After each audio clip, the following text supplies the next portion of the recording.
अगर तुम Maddock horror comedy universe के फैन हो तो ये सवाल तो तुम्हारे दिमाग में जरूर आ रहा होगा। स्त्री, भेड़िया, मुंजिया जैसी अमेजिंग मूवीज देने के बाद इस यूनिवर्स की 5वीं मूवी थामा थिएटर्स में वो कमाल दिखा पा रही है। क्या इस दिवाली इस मूवी को देखने के लिए तुम्हें अपनी जेब से पैसे खर्च करने चाहिए? क्या इस मूवी का 150 करोड़ का बजट सही जगह पर लगाया गया है? क्या आयुष्मान खुराना और रश्मिका की केमिस्ट्री श्रद्धा कपूर और राजकुमार राव की केमिस्ट्री को पीछे छोड़ पाई है? इन सभी सवालों के जवाब तुम्हें मिलेंगे इसी वीडियो में, तो एंड तक जरूर देखना। यार इंटरनेट पर इतने सारे पेड रिव्यूज देखे जा रहे हैं कि मैंने सोचा इस मूवी का जेन्युइन रिव्यू तो डालना बनता है, क्योंकि मेरा जो सब्सक्राइबर बेस है, इस सब्सक्राइबर बेस पर मुझे कोई पैसे नहीं देने वाला, तो मैं तुम्हें एक जेन्युइन रिव्यू दे सकता हूँ। देखो, घुमा के बात करना तो हमें आता नहीं है, मैं तुम्हें भाई क्लियर कट बताता हूँ कि ये मूवी सिर्फ नाम की हॉरर कॉमेडी है। इस मूवी में हॉरर तो तुम्हें बिल्कुल एक्सपीरियंस नहीं होता। हाँ, कॉमेडी मुझे थोड़ी ठीक ठाक लगी, लेकिन हॉरर तो भाई बिल्कुल भी नहीं, क्योंकि इस मूवी का हॉरर देखकर एक 10 साल का बच्चा भी ना डरे, और हम तो फिर भी मैच्योर हो चुके हैं। मेरी तो दाढ़ी भी आ गई है यार, तो मैं कैसे डर जाऊंगा? देखो,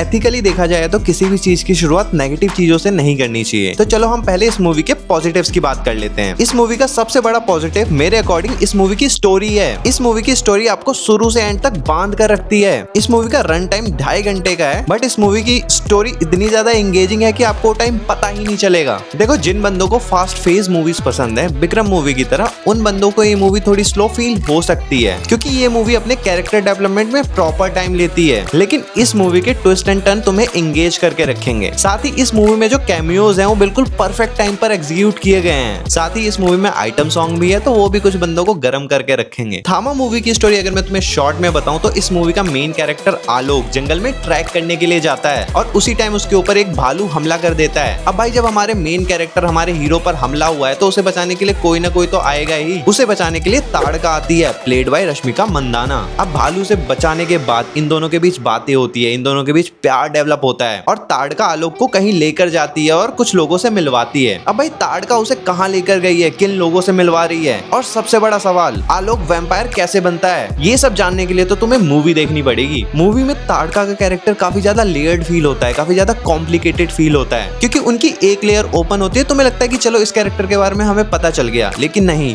फिर एक और लेयर पता चलती है, फिर एक और लेयर। इसकी वजह से प्रॉपर सस्पेंस बना रहता है, और रश्मिका ने एक्टिंग भी काफी ज्यादा अच्छी की है, एटलीस्ट भाईजान की मूवी से तो अच्छी ही की है। लेकिन पता नहीं क्यों उनके फेशियल एक्सप्रेशन से ज्यादा उनकी किसी और चीज को दिखाया जा रहा था, लेकिन भाई मैं सिर्फ फेशियल एक्सप्रेशन और उनकी एक्टिंग को ही देख रहा था। इस मूवी में सबसे अच्छी परफॉर्मेंस दी है आयुष्मान खुराना ने। भाई, उस बंदे की एक्टिंग लिटरली भाई कमाल है, कमाल। इस मूवी में कुछ सीन है जहाँ पर वो नई नई चीजें एक्सप्लोर कर रहे हैं, और भाई उन्हें डर भी लग रहा है, एक्साइटमेंट भी हो रही है, और उन्हें डरना भी है, एक्साइटमेंट भी दिखानी है, और हमें हंसाना भी है। तीनों चीजों को उन्होंने काफी ज्यादा अच्छे तरीके से बैलेंस किया। उस बंदे की एक्टिंग प्रॉपर नेचुरल फील होती है भाई। साथ ही पर्सनली मुझे उस बंदे पर प्राउड फील होता है, क्योंकि कैसे आयुष्मान खुराना ने अपनी जर्नी रोडीज से स्टार्ट की थी, और आज की डेट में वो थामा जैसी मूवीज में काम कर रहे हैं, जिसका बजट ही इतना ज्यादा है। इस बंदे ने 4 साल दिए हैं इस मूवी के लिए, और वो टाइम प्रॉपर जेन्युइन फील होता है कि वो बंदा भाई सही टाइम दिया उस बंदे ने इस मूवी के लिए। हमारे बाबू भैया और प्रहलाद चा के कुछ जोक सुनकर तुम हंसोगे, बट उतना ज्यादा भी नहीं, बट तुम्हें हंसी आएगी, तुम एंजॉय करोगे उसे। अब बात कर लेते हैं इस मूवी के नेगेटिव्स की। भाई, इस मूवी में नेगेटिव्स तो इतने ज्यादा हैं, इतने ज्यादा भर भर के हैं कि मैं क्या ही बात करूं। मुझे तो समझ ही नहीं आ रहा कि मैं कहां से शुरू करूं। चलो ऐसे ही रैंडम उठा लेते हैं इस मूवी का बीजीएम।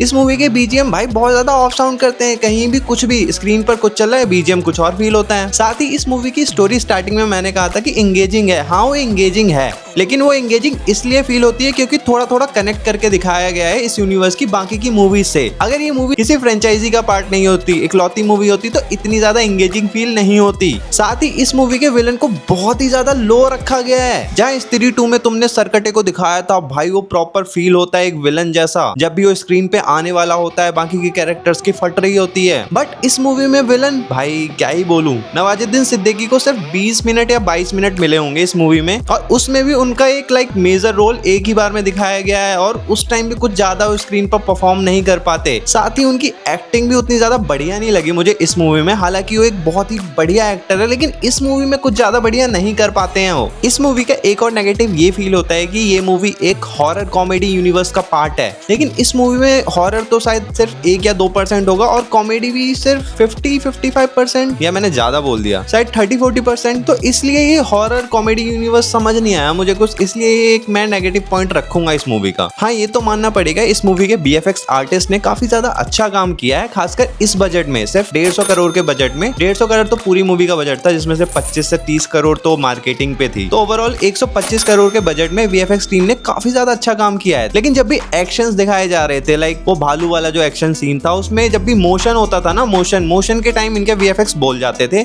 और उस टाइम पे फील होता था कि ये VFX दिखाया जा रहा है हमें। तो ये छोटा सा नेगेटिव है, इसे कंसीडर मत करना, लेकिन था तो मैंने बता दिया तुम्हें। देखो, अब मैंने तुम्हें इस मूवी के पॉजिटिव्स बता दिया और इस मूवी के नेगेटिव्स भी बता दिए। तो क्या ये मूवी तुम थिएटर्स में देखने जाने वाले हो? मुझे कमेंट्स में जरूर बताना। और अगर मेरा सजेशन चाहते हो इस मूवी के लिए, तो पहले तुम डिसाइड कर लो क्या तुम इस यूनिवर्स के फैन हो या नहीं। क्योंकि अगर तुम मैडॉक हॉरर कॉमेडी यूनिवर्स के फैन हो, तब तो ये मूवी तुम्हें डेफिनेटली देखनी पड़ेगी, क्योंकि इस मूवी में काफी सारे सीन्स ऐसे हैं जिससे ये यूनिवर्स आगे बढ़ता है और ज्यादा कनेक्टेड होता है। इसलिए तुम्हें ये मूवी डेफिनेटली देखनी पड़ेगी। लेकिन अगर तुम सिर्फ फन के लिए, एंजॉय के लिए देखना चाहते हो, तो ये मूवी तुम स्किप भी कर सकते हो। लेकिन एक केस ऐसा आता है जिसमें तुम अपने दोस्तों के साथ, अपनी फैमिली के साथ दिवाली पे बस रैंडम कोई मूवी देखना चाहते हो, तब भी तुम ये मूवी देख सकते हो। हाँ, फैमिली के साथ भी देख सकते हो, क्योंकि इस मूवी में सिर्फ 3 किसिंग सीन है। तो भाई इतना तो तुम्हारी फैमिली शायद अलाउड कर देगी। देख लेना भाई, हर किसी की फैमिली अलग होती है, तो उस हिसाब से देख लेना। साथ ही अपने पार्टनर के साथ, अपने दोस्तों के साथ तो जाके देख ही सकते हो, मजे ले ही सकते हो भाई थिएटर्स में। तो इस मूवी को देखने के बाद मुझे कमेंट्स में जरूर बताना कि तुम्हें ये मूवी कैसी लगी। मिलते हैं अगले वीडियो में, तब तक के लिए जय हिंद।